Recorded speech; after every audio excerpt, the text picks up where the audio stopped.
This is the first picture the world has ever seen where Putin, Xi Jinping, and Kim Jong-un are all together. And the significance of this gathering cannot be understated. Today, we witnessed China put on the largest military parade in their history. All major roads were closed, schools were shut down, and they even had weeks of midnight rehearsals and security preparations to make sure that today went off without a hitch. One by one, world leaders started arriving, most of which are the names that you would expect, like Kim, Putin, etc. In fact, for good old Kim, it took him 20 hours just to get to China, because he got there on his infamous slow armored bulletproof train, traveling between only 45 and 80 kilometers an hour. However, also attending were world leaders that in the past few decades, they lent more to the West, like Turkey, Egypt, and Vietnam. In fact, no Western leaders attended apart from two. We're looking at you, Serbia and Slovakia. And when Donald Trump saw that Putin, Kim, and Xi were having a 2.5-hour private closed-door meeting, he tweeted this: "May President Xi and the wonderful people of China have a great lasting day of celebration. Please give my warmest regards to Putin and Kim Jong-un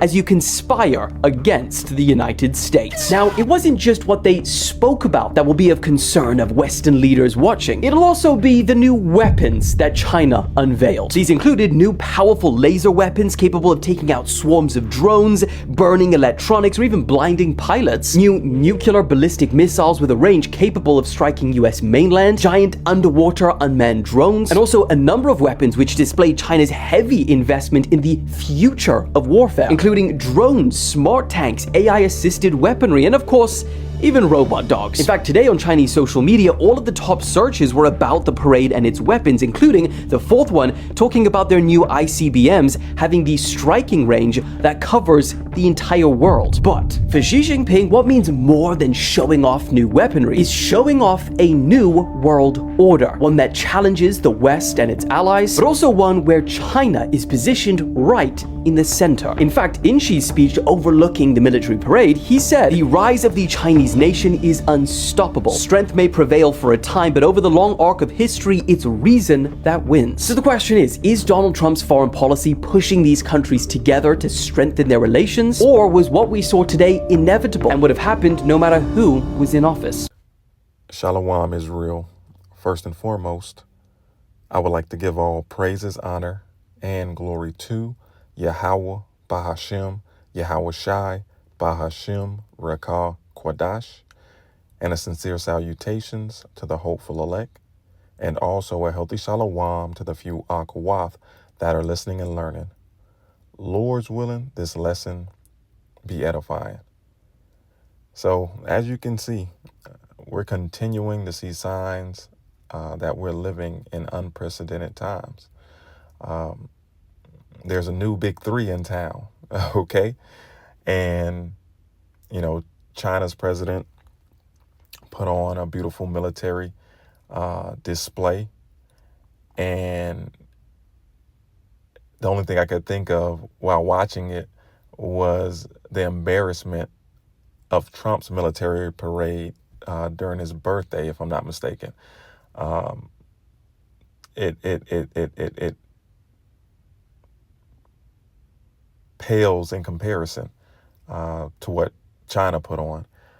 But as you can see, you know, this new big three is symbolizing a multipolar world. And we continue to hear President Putin, President Kim, President Xi of China, if I'm pronouncing his name correctly, in interviews, always speaking of a multipolar world. Now, let's grab the definition of multipolar world. This is the AI overview. A multipolar world is an international system where 3 or more states possess comparable power, influencing global politics and economics.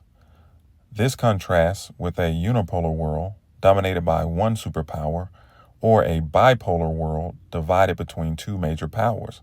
The shift to a multipolar system, characterized by a distribution of political, economic, and technical influence among various powers, like the US, China, and India, can lead to increased global competition and instability as a new order emerges.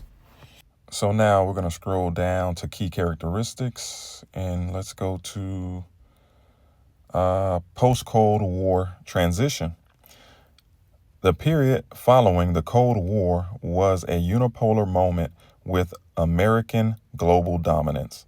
The emergence of new global powers like China signals the end of this era and the beginning of a multipolar system.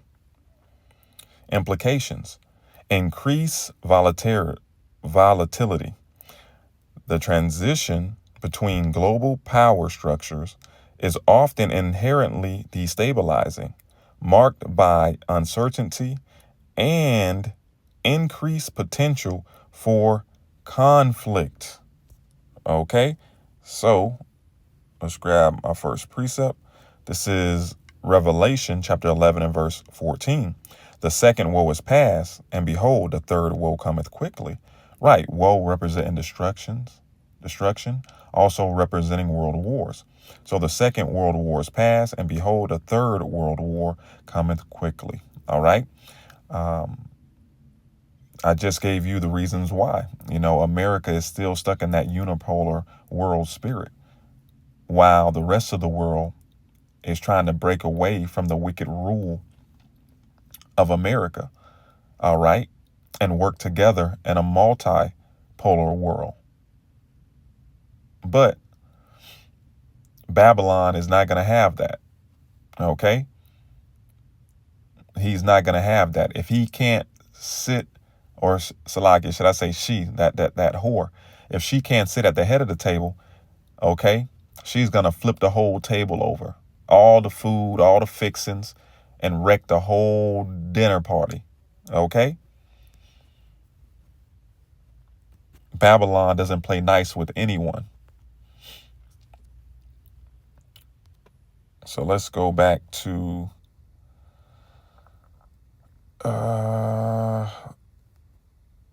let's scroll up to key characteristics, and I saw something that I wanted, Salakia. Okay, multiple centers of influence. It says, instead of a single dominant power, multiple significant players emerge, often organized in various blocks and alliances. And you saw a lot of countries that were once diehard allies of America at that parade. Okay. You had, what did he say? I think it was Serbia and Slovakia. Not to mention you had, he said Egypt, Turkey, Vietnam. Okay, a lot of world leaders were there to support and also kind of hedge their bets, to kind of play both sides, because they don't know who's, they might be on the line on deciding who's going to be the victor out of America and its NATO allies against Russia and its BRICS allies. So they're kind of hedging their bets, trying to, walk a thin line. Okay. So like I said, this is what you're witnessing, over, the last couple years. You've witnessed the BRICS grow. Okay. Adding multiple nations and countries to their BRICS alliance. Okay. And if I'm not mistaken, it has surpassed the G7 in GDP, and it's taken over. They truly believe that they have next. So let's grab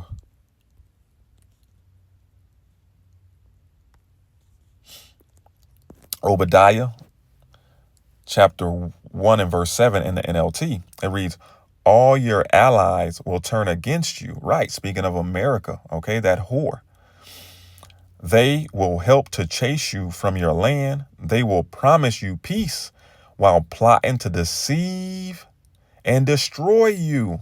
All right. Hence, a lot of their allies over there, shaking hands with America's enemies, watching the parade, laughing it up, eating good food. Okay. It says they will promise you peace while plotting to deceive and destroy you. Your trusted friends will set traps for you and you won't even know about it. Right. You won't even know about it. You won't even know about it. And this is why Trump is tweeting, nonsense, man. Okay. Pride cometh before destruction, and destruction of America is coming, man. It's coming. You had Xi Jinping show off the ICBMs, okay, that can strike anywhere in the world. He's up there stunting with the new big three. Ultimately, that's what he's doing. And these alliances, okay, are ultimately going to come together and destroy America, Babylon the Great off the map. Okay. Let's grab Jeremiah chapter 50, and we're going to start at verse 1. The word that the Lord Yahweh Ba'ashem Yahweh Shai spake against Babylon and against the land of the Chaldeans by Jeremiah the prophet, declare ye among the nations, and publish, and set up a standard, publish and conceal not. Say, Babylon is taken, Baal is confounded, Merodach is broken in pieces. Her idols are confounded, her images are broken in pieces. For out of the north there cometh up a nation against her. Right, who's that nation? All right, the Medes. All right, Russia. Which shall make her land desolate, and none shall dwell therein. They shall depart, both man and beast. Okay? And like I said, this is speaking of Russia, because in, Ezekiel,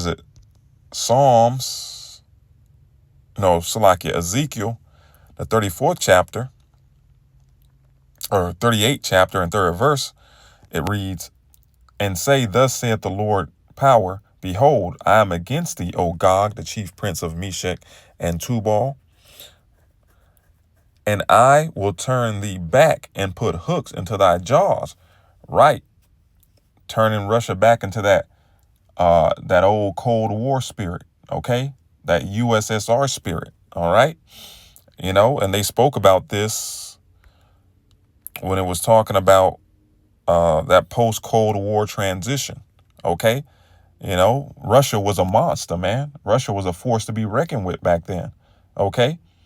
Before America took power and made it a unipolar world.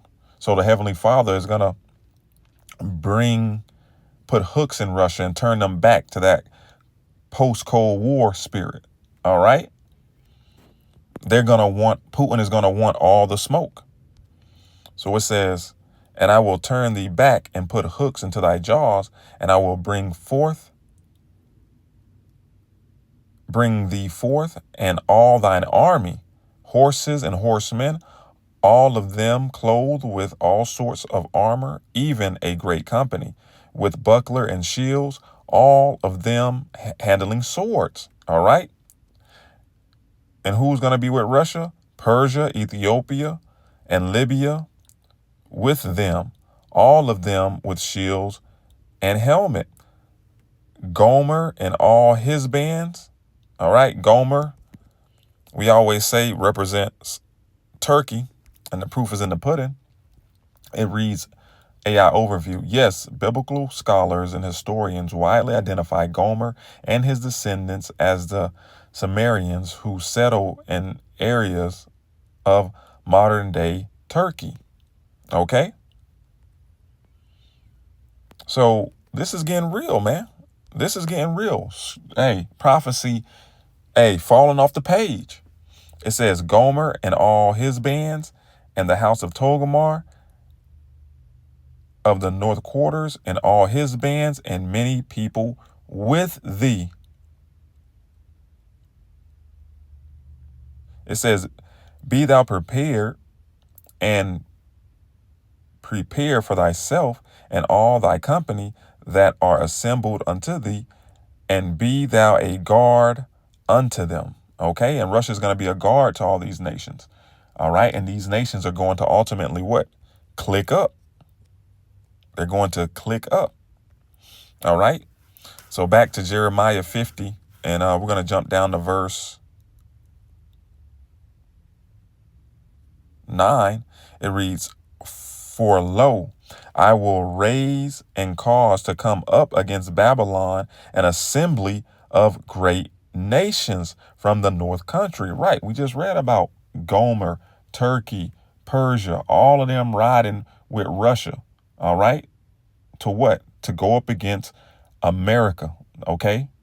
And its NATO allies, man. It says, for lo, I will rise and cause to come up against Babylon an assembly of great nations from the north country, and they shall set themselves in array against her. From thence she shall be taken. Their arrows shall be as of a mighty expert man. None shall return in vain. Right. And what arrows? Okay. Them ICBMs, them intercontinental ballistic missiles. All right. Probably some of the exact same ones Xi Jinping showed off in that parade. All right, so prophecy is screaming. It's screaming. It says, let's jump down to verse 14, and then we'll end it here. It says, put yourselves in array against Babylon round about, all ye that bend the board. Right. Put yourself in array against America, Babylon, round about it. All ye that bend the bow, all ye that have nuclear capabilities. Shoot at her, spare no arrows. Right. Empty the clip. For she hath sinned against the Lord. Shout against her round about. She hath given her hand. Her foundations are fallen. Her walls are thrown down. For it is the vengeance of the Lord Yahweh Bahashem Yahweh Shai. Take vengeance upon her as she hath done. Do unto her. What goes around comes around, man. Lord's willing, this was edifying. Shalom, Israel. Wa abad babal.